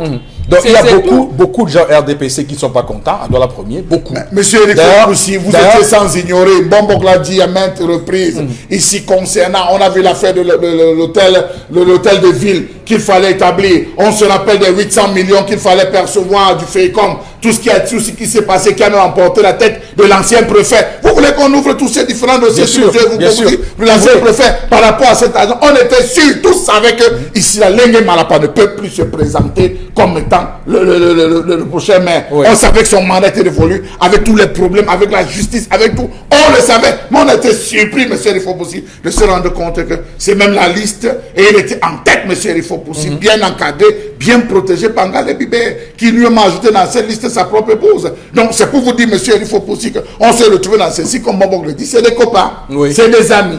Ça se travaille de nuit, on peut mettre qui peut passer, qui va nuire les intérêts. Non, il faut qu'on laisse parce que sincèrement, la leçon qu'on tire ce matin, c'est l'indépendance de la justice camerounaise. J'entends beaucoup de gens sur les plateaux dire le Cameroun est une démocratie, état de droit et tout cela, mais la consécration de cette affaire, la déconstruction de ce discours-là a été fait hier encore, parce qu'il est quand même terrible. Je veux dire, je peux encore accepter, on peut encore admettre que Guy Jongan soit mis de côté et qu'on dise ce qu'on dise, mais que de disqualifier toute la liste du SDF, alors que dans le même temps, à Goulmakon, région du Sud, tribunal administratif, il y a 6 militants du SDF dans une liste municipale qui justement se sont retrouvés dans la même situation, ayant démissionné du RDPC pour le SDF. On a juste demandé de les remplacer dans les 30 jours. De les remplacer. C'est 2 tribunaux administratifs, Sud, littoral, même situation. On a quelqu'un qu'on a attrapé pour faux exact de faux, on a juste demandé de le remplacer. Les 3 jours. Vous comprenez donc que c'est des choses déjà... Il y a un souci. Peut-être aussi c'est l'occasion de voir dans quelle mesure, et beaucoup de personnes l'ont proposé, de réformer le Conseil supérieur de la magistrature. Vous savez que le président, la République est également le président du Conseil supérieur de la magistrature. On doit donner un peu plus d'indépendance. On doit donner un peu plus d'indépendance, justement. On doit donner un peu plus d'indépendance, justement, à cette institution pour consacrer l'indépendance de ce pouvoir judiciaire. Qui, M. Rifopoussi, et les CAM, ils sont 18 membres. Parmi les 18 membres, on a plus de 10 qui appartiennent à un seul parti. C'est pour le cas de l'UPC, chaque membre du conseil de l'ECAM a eu un dossier en main. Contre décharge. D'accord. Les avocats nous ont montré seulement que l'ECAM ne veut pas faire le ponce-pilatisme en faisant comme si, ah non, c'est une affaire interne. Mais quand il s'agit du RDPC, il dit Anguediol, tu ne compétis pas, va payer les cotisations. Le même militant du RDPC démission pour nous dire c'est le SDF en Mombo. Il dit non, mais est-ce que vous pouvez arrêter vos militants? C'est le même tribunal bien sûr qui dit ici non, rentre, tu ne peux pas démissionner, va rembourser. Là-bas, d'autres militants démissionnent, on dit laisse-les. Laissez-les. C'est justement par rapport à ce schéma géopolitique là, il dit que non, ici on n'a pas un truc dangereux, bon, on peut laisser compétir. Mais ici, nous, on a l'Ingue Malapa, on a du Tonnet, on a, bon, les gens là, bon. Donc, Guidiol, qui a été pendant longtemps suppléant de Docolis, il maîtrise les choses, il faut qu'on le cogne un peu. Voilà. Il faut qu'on le cogne. C'est comme ça. Il n'y a pas, puisqu'il n'a pas dit le droit. À Yaoundé, on laisse passer sa liste, on ne trouve pas d'anomalie. Oui, puisque au Conseil constitutionnel, il estime que voilà, dans la liste Voury-Centre. Voilà, mais ici, on veut dire, attendez. Alors, oui, vous voyez encore, le Conseil constitutionnel prend une décision, le tribunal administratif prend une autre décision. On va terminer sur le cas du Mboyo, où justement le RDPC a été disqualifié. C'est quand même intéressant. Vous savez pourquoi? Parce que justement, les femmes n'étaient pas présentes sur la liste. Le RDPC n'a pas mis les femmes. Les femmes n'étaient pas présentes. Non, ils ont dit que les femmes ont fui parce que leurs maris n'ont pas accepté qu'elles compétissent. Ils ont développé un certain nombre d'éléments. Je suis Monsieur Eric Fopousi, c'est encore une preuve de ce jeu. Nous nous disqualifions là-bas parce que nous allons positionner. Monsieur, c'est un jeu, c'est un amusement. À la fin, on est en train de prendre les observateurs, les témoins comme des cons, monsieur Eric Fopousi. Vous savez que qui, en termes de ministères, est mieux organisé que le RDPC? Qui, en termes de ministères, s'ils ont ouvert les vannes à telle enseigne que tous les dossiers étaient déposés à Yaoundé, vous pensez qu'il a manqué quelqu'un à qui on devait donner une garantie que non? Mais juste ton nom comme ça, même si tu veux, tu ne pars pas là-bas. Mais juste ton nom, non. Ils ont voulu jouer. Il faut aller chercher plutôt maintenant quels sont ceux qu'on va mettre au front. Était-ce le SIF qu'on va mettre au front qui devra s'affronter là-bas? Le UDP. Voilà. Le UDP. Vous comprenez donc? Ok. C'est bien pensé. Ok, donc je pense qu'on a fait le tour de cette affaire du contentieux préélectoral. C'est quand même passé à la télévision, il faut dire bravo. On va pour cet exercice démocratique parce qu'évidemment, quand c'est bon, il faut dire que c'est bon. Le fait que ça passe à la télé, c'est bien aussi pour les Camerounais de voir comment se passent les choses de leur pays. On va, Karine, poursuivre. Oui. On continue avec le léger tremblement de terre enregistré hier dans la région du sud et même aussi dans la région du centre, dans quelques localités là-bas.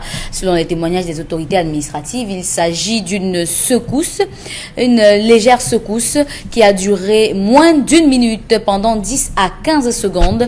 Selon le poste national, ce petit tremblement de terre n'a pas causé de dégâts matériels et encore moins humains. Selon des sites d'information spécialisés en sismologie, un tremblement de terre a bien eu lieu en Afrique, mais c'est à Sao Tomé et Principe, à 84,45 km de terre affirmée. Il s'agit surtout d'un séisme de magnitude 5,5 à 15h25 minutes 59 secondes. Alors d'abord, première chose, Sao Tomé et Principe, c'est un membre de la CEAC, la communauté économique des États d'Afrique centrale. Donc, ça fait partie des 10 pays. Avant, c'était 11, maintenant c'est 10, puisque le Rwanda est sorti. Donc, c'est très proche de nous, là. C'est en mer, c'est une île, c'est très proche de nous. Pourquoi est-ce que j'écoutais, il y a 2 ans, un expert qui disait que le Cameroun n'est pas à l'abri d'un tsunami? Et je voyais cet expert-là comme un catastrophiste, comme un monsieur qu'on appelle dans un média pour venir faire peur aux Camerounais. Alors, un oiseau de mauvaise augure et qui voulait nous faire peur parce que vous avez oublié son aspect scientifique. Oui, parce qu'il dit, mais ce monsieur, d'où ils sont, c'est un sorcier, que c'est quoi son histoire? Parce que quand on voit tout ce qu'il y a eu comme tsunami en Haïti, tremblement de terre et tsunami ensuite aux Philippines, tout ce qu'il y a eu là-bas, les catastrophes. Parce que là-bas, on ne croit pas en Dieu. Voilà, vraiment, on se dit, une affaire comme ça au Cameroun, alors, il faut juste expliquer que le tsunami vient du fait que vous avez un tremblement de terre en mer. Un tremblement de terre en mer qui soulève le niveau des eaux. Et l'eau là est renvoyée donc sur le continent, donc sur la terre ferme. Donc le niveau de l'eau qui augmente parce qu'il y a un tremblement de terre dans la mer, justement. Donc imaginez un seul instant que le séisme qui a eu lieu là-bas était un séisme vraiment puissant avec une magnitude plus élevée. Nous serons ce matin en train de compter les morts. On vous l'a dit dernièrement. Oui. Que bon, nous on appelait Carrefour Persides, là où vous appelez la Soudanaise. C'est là où vous recommencez. Donc, oui. Vous ne savez pas ce qui se passe sous le trou droit là ici. Tout à fait. Le Kribi et Bolova et tout, c'est dans l'eau. Donc, un petit comme ça, le port, le camship, tout ça, sera dans l'eau. Oui. Donc, presque au rond-point des deux, c'est l'eau. Donc, nous avons tellement agressé la nature que nous n'avons pas ces réflexes de ce scientifique que tu voulais traiter là, Oui, de satanique. Alors que oui. bon, eux, ils jugent, ils regardent la nature. On ne peut commander la nature qu'en lui obéissant. Oui. Donc, on regarde la nature, on l'observe, on ne l'agresse pas. Quand on l'agresse, on attend. Comment va-t-elle réagir?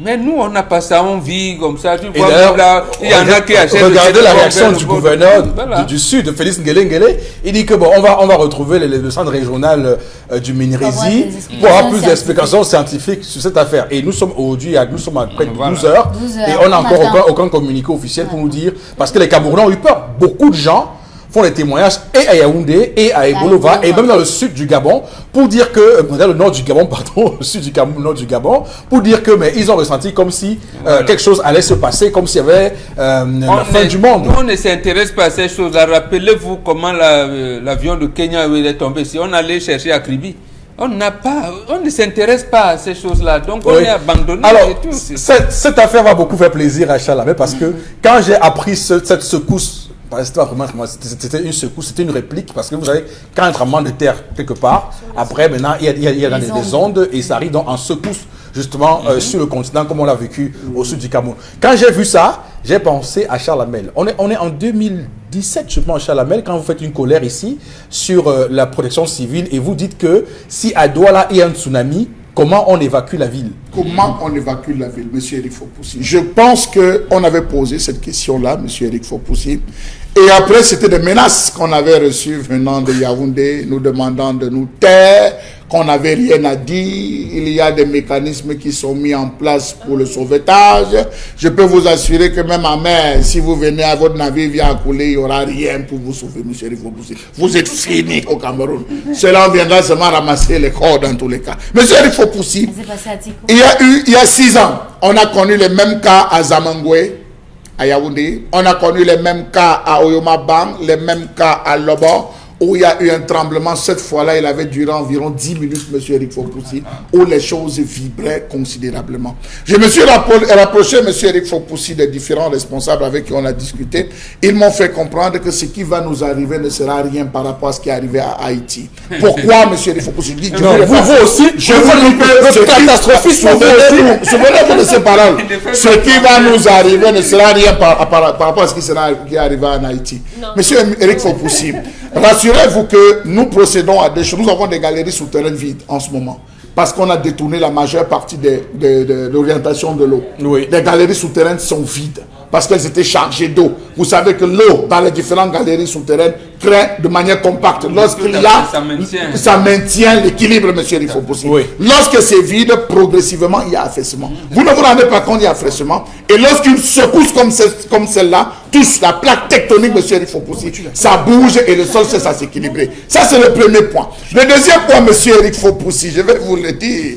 Nous sommes en train de purger le sol camerounais de son pétrole. Lorsqu'on enlève le pétrole du sous-sol, on le remplace avec quoi? Depuis combien d'années on ponctionne le pétrole camerounais? On remplace le vide laissé par le pétrole là par quoi? C'est une masse compacte, M. Eric Fopoussi, qui elle aussi a son jeu, ses flux. On a dit à un certain moment, on a assez pongé, on a assez retiré le pétrole, laissons comme cela. Allons ailleurs, on a dit zéro. Vous êtes qui pour parler? Il faut ponctionner. Donc voilà une moindre secousse qui va provoquer un affaissement comme ça avait été le cas en Haïti. Et je vous assure, préparez-vous. Préparez-vous, M. Eric Fopoussi, parce que lorsque ça va arriver, c'est les gens qui vont se retrouver comme en Haïti. Il faut vous préparer. Je préfère vous le dire simplement, il faut vous préparer. Ok, Dominique Audrey. Non, mais lorsqu'on enlève le pétrole, on creuse le diamant. Vous pensez que ça reste comme ça, M. Eric Fopoussi? Nous sommes en train de fragiliser. Montrez la carte là. Sao Tomé n'est pas loin du Cameroun. C'est pas comme si c'était Sao Tomé là. C'est pas loin du Cameroun, Sao Tomé. Donc imaginez qu'il y ait une secousse, il y ait un tremblement de terre en haute mer. Comme on le voit là-bas, ça va soulever l'eau. Ça veut dire que l'eau va, le tsunami. Il y a des villes, il y a des villes, je vous en prie. Il y a des villes, monsieur.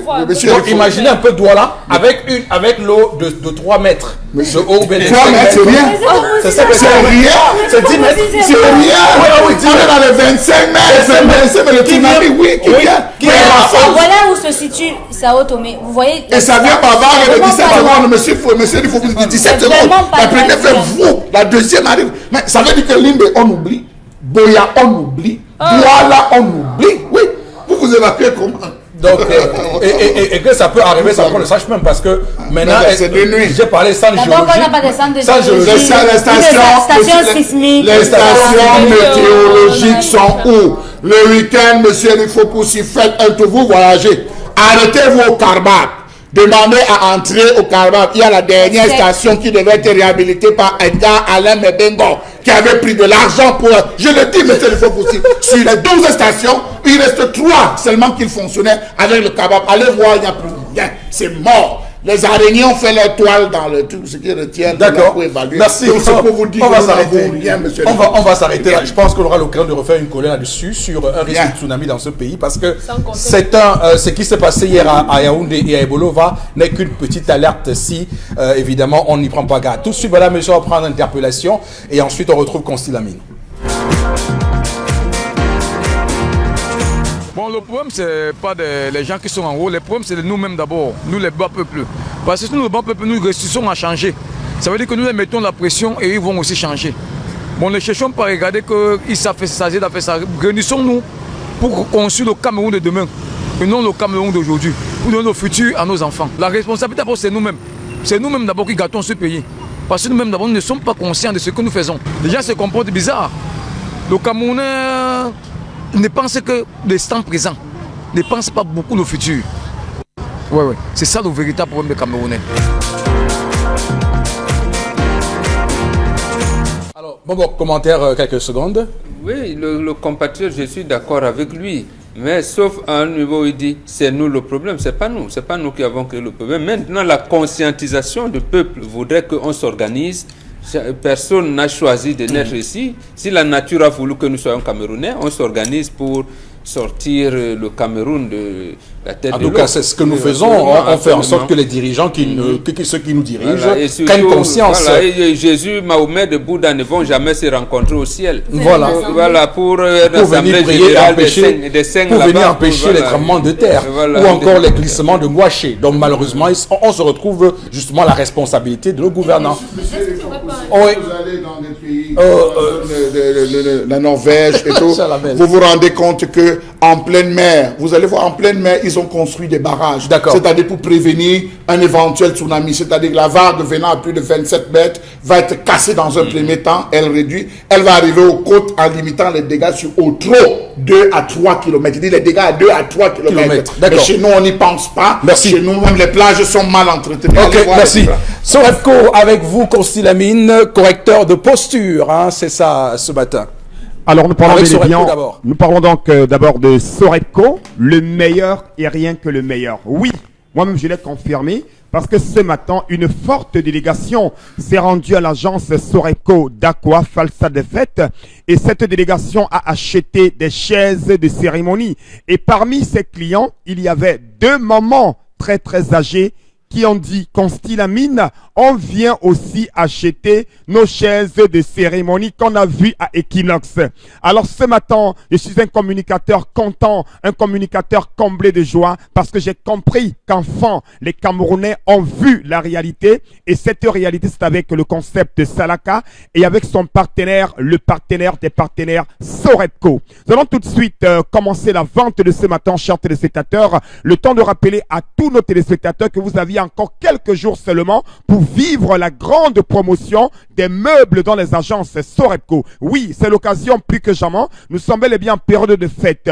Nos amis qui ont des salles de cérémonie, nos amis qui ont les bars, nos amis qui ont les snacks, nos amis qui ont les jardins, nos amis qui veulent renouveler leur maison, alors rendez-vous directement dans les agences Sorepco et achetez bien sûr des meubles de qualité à des prix vraiment dérisoires. Nous allons tout de suite commencer la vente de ce matin, chers téléspectateurs, par des chaises en plastique pour le jardin. Je rappelle que ces chaises en plastique qu'on voit à l'instant à l'écran sont des chaises en plastique d'une qualité exceptionnelle. C'est des chaises en plastique d'un design pas comme les autres. C'est des chaises en plastique qui sont tellement nyanga, ça vous donne l'envie de les avoir dans votre jardin, ça vous donne l'envie de les avoir dans votre bar et vous avez donc l'opportunité aujourd'hui de les avoir à 4200 francs, une chaise en plastique de qualité dans les agences Sorepco. Je rappelle que c'est le prix de promotion parce que après la promotion, ces chaises ne coûteront plus 4200 francs. C'est donc l'occasion plus que jamais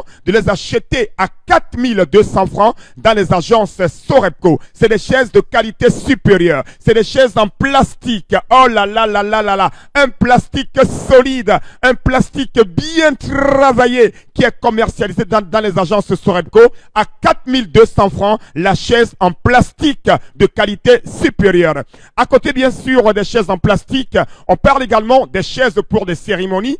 Et quand on parle des chaises de cérémonie, ce n'est pas n'importe quel genre de chaise. Ce sont des chaises d'une couleur dorée. Ce sont des chaises qui sont tellement nyanga. C'est des chaises également qui sont tellement solides. Vous les avez en ce moment à 7800 francs. Et ce prix est valable uniquement dans les agences Sorepco et nulle part ailleurs. C'est l'occasion plus que jamais d'attirer l'attention de tous ceux-là qui veulent embellir leur salle de fête, de tous ceux-là qui veulent embellir leur maison, de ceux-là qui ont besoin des chaises de cérémonie. Alors c'est l'occasion d'aller dès à présent dans les agences de Sorepco, de Douala et de Yaoundé pour les avoir. Nos amis qui sont hors des villes de Douala et de Yaoundé peuvent également appeler la direction commerciale de Sorepco et bénéficier des prix promotionnels sur des chaises de cérémonie. À côté bien sûr de ces chaises de cérémonie, on parle également des salons en cuir. Et oui, ça c'est des salons en cuir de qualité. Je rappelle, c'est le vrai cuir. Ce n'est pas le cuir là. Ce n'est pas le cuir qui prend feu quand il fait chaud. C'est un cuir de qualité, un cuir travaillé. C'est des chaises qui sont tellement rembourrées. C'est des chaises qui vous donnent l'envie de vous asseoir. Quand on s'assoit sur ces salons en cuir de Sorepco, on est tellement à l'aise, on est content, on ne veut plus se lever quand on est assis. Vous les avez à 642 000 francs au lieu de 740 000. C'est des salons en cuir neufs. C'est des salons en cuir de 6 places. Vous les avez à 642 000 francs. Donc, motote, nye sengalema tatan. Alande au Sorepco. Et banjana, mangoloma lambomi au Sorepco. Wale salon en cuir. Wale chaise ya cérémonie. Wale chaise ya jardin. Alande tatan. Bodma sona. Tout le monde chez Sorepco. N'allez plus ailleurs. Allez chez Sorepco, c'est le concept Salaka qui vous recommande cette grande promotion dans les agences Sorepco. Et ceux qui n'ont pas assez d'argent, il y a la possibilité de venir en agence et de voir le chef d'agence de faire des paiements par tranche parce que Sorepco vous permet à tout et chacun d'avoir un salon en cuir à 642 000 francs, des chaises en plastique à 4200 francs, des chaises de cérémonie à 7800 francs. Vous aviez encore quelques jours seulement pour vivre cette grande promotion des chaises en plastique, des chaises de cérémonie dans les agences Sorepco. Merci beaucoup et surtout un grand merci à un très grand client, c'est-à-dire de Sorepco, Monsieur Hervé Bakadal, qui est également par ailleurs partenaire du concept Salaka.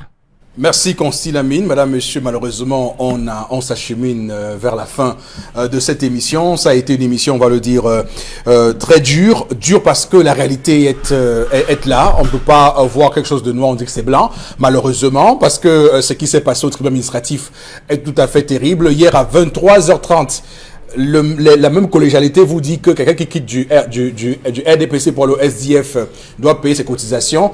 Le lendemain, à 10h30, quelqu'un qui quitte du SDF pour le RDPC, on dit que personne n'est obligé de rester dans un parti politique. Vous voyez ce que ça veut dire? Même tribunal. Merci à tout le monde. On va se dire à lundi prochain, 10h. Que Dieu bénisse véritablement le Cameroun.